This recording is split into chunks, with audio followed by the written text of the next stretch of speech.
Buenas noches, profe.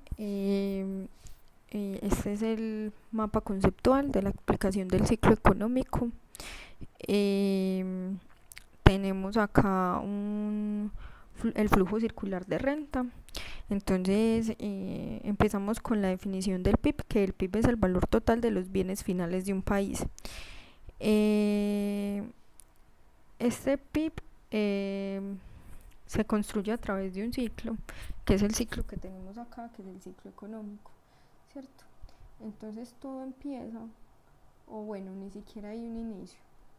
Se parte de la idea de que como es un ciclo, entonces digamos que tenemos unas familias que necesitan tener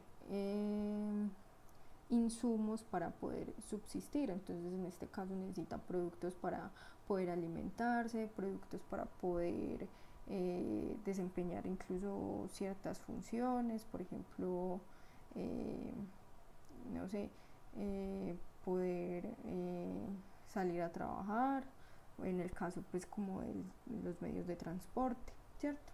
Entonces gracias a estas necesidades que surgen de las familias, tenemos acá un concepto de demanda. Estas familias son las que me generan la demanda. Con la demanda, entonces yo necesito eh, crear, suplir esa necesidad de las familias. Entonces aquí es cuando aparece el mercado de productos y servicios. Aquí es donde se encuentra todo eh, el mercado en donde las familias pueden ir y buscar sus propios productos para suplir las necesidades que le genera el día a día, ¿cierto? Entonces aquí hay una cosa que se llama la teoría de la oferta y la demanda, ¿cierto? Que incluso Keynes habla sobre este tema y dice que eh, hay un equilibrio del mercado si hay una buena demanda y una buena oferta. Pero para esta oferta se necesita el mercado de los productos y servicios. Aquí es donde aparecen las empresas. Las empresas son las encargadas de proveer estos productos a este mercado, por los productos o servicios. Bueno, servicios pueden ser servicios públicos, servicios de telefonía que son necesarios en la actualidad para las familias, ¿cierto? Entonces estas empresas se apoyan en el mercado de factores, que es de donde consiguen los insumos para poder producir. Entonces aquí viene un tema y es que eh, aparece el Estado, ¿cierto? Entonces el Estado es, según Keynes, él decía que el Estado tenía que tener un poder total sobre todo el comportamiento de la economía. Entonces para ello el Estado cuenta con un presupuesto, pero este presupuesto, que es la política fiscal, que es de donde se desprende pues como todo el tema de en qué se va a invertir, cuál es el gasto público, cuánto vamos a invertir en educación, cuánto vamos a invertir en infraestructura, que al final suple también a estas familias. Todo esto sale de esta misma demanda o de estas mismas familias que se encarga también de pagar unos impuestos en los cuales el Estado se encarga de recaudar y generar todo el tema del gasto público y del presupuesto. Entonces aquí es donde Keynes habla como de una centralización de la economía a través del Estado. El Estado en ese rol se basa mucho en el sistema financiero. El sistema financiero está compuesto por el Banco de la República, la Bolsa de Valores. Entonces, con el sistema financiero que se tiene, los bancos proveen todo el dinero para las inversiones, para que las empresas puedan seguir creciendo y puedan seguir surtiendo todas las necesidades de las familias, ¿cierto? Entonces, en este caso, con ese tema de la inversión surge un nuevo tema que es el tema de la bolsa de valores. Como lo explicaban en el video de uno de, de unos videos de referencia, en la bolsa de valores son los encargados de eh, eh, centralizar todo el sistema de acciones del país, ¿cierto? Entonces, digamos que hay una cantidad de personas que quieren invertir en estas empresas y estas personas, a través del ahorro, a través de dineros, productos de su trabajo, empiezan a invertir en este tipo de compañías que desean tener capital a través de las acciones. Las acciones es como un título que yo tengo, como un pedacito de una empresa.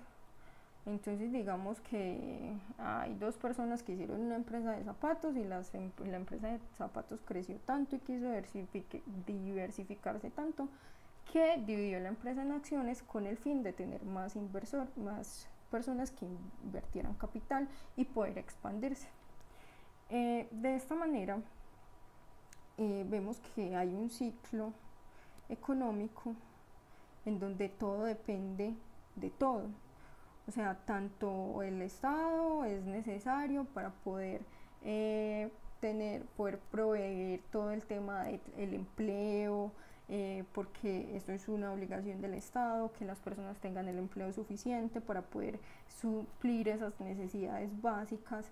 Entonces aquí llegamos a un tema, y es que la economía se regula también a través de los salarios, tanta a través de que mejora el poder adquisitivo de las familias, se puede mejorar la economía, ¿cierto? Porque si hay más demanda, puede haber suficiente oferta para poder equilibrar el mercado. Sin embargo, pues el Estado también tiene que tener una relación directa con las empresas para poder que éstas mantengan la suficiente oferta. Entonces aquí es donde hablamos de temas de aranceles, de aduanas, para poder hacer importaciones y exportaciones, ¿cierto? Entonces aquí aparece algo muy chévere, y es el tema de la demanda y la oferta, que incluso Adam Smith decía que se comporta como una mano invisible, porque al final eso es lo que me va a regular el mercado.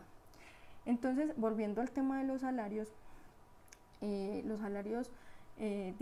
crecen con la inflación.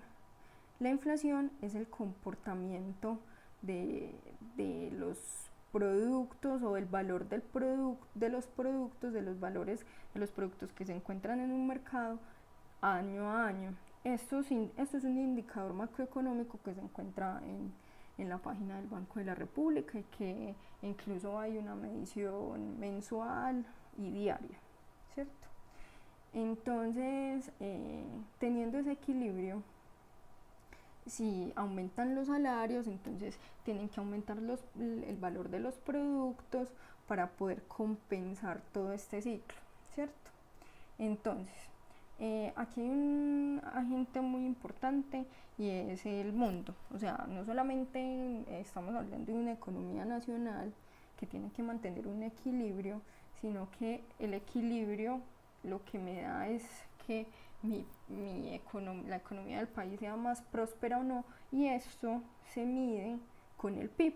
O sea, con el PIB nos podemos dar cuenta cuán próspera es una economía de un país, ¿cierto?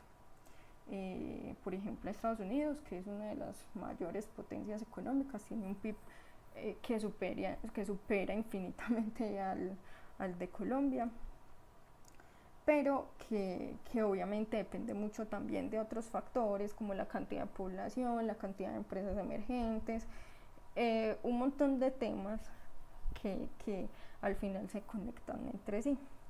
Entonces, precisamente por eso, y sobre todo actualmente con el tema del capitalismo, en ese boom del consumismo, muchas empresas han tenido la oportunidad de, tanto las colombianas, emigrar a otras partes, como las internacionales establecerse acá. Entonces esas empresas que vienen, y el comportamiento de la economía mundial influye mucho en la economía de un país, que dependa sobre todo de multinacionales o empresas extranjeras. Entonces, porque ellas me van a traer más inversión al país, me van a traer obviamente consigo un gasto, pero también van a tener la oportunidad de generar más empleo, entonces se puede expandir el poder adquisitivo de las familias, entonces esto me aumenta el mercado, esto aumenta la proliferación de las empresas. Entonces aquí es cuando la economía busca un balance entre sí, no solo a manera nacional, sino internacional, porque igualmente si las empresas quieren expandirse y quieren tener más recursos, tienen que pensar eh, como en expandirse internacionalmente. Entonces, este es como perdón, en resumen, todo en la explicación del modelo económico, del comportamiento de la economía, y me basé en varios videos que estaban ahí en la plataforma, pero sobre todo en el video de Keynes, de la bolsa de valores y en la explicación del PIB, del blog de economía y desarrollo. Muchas gracias, profe.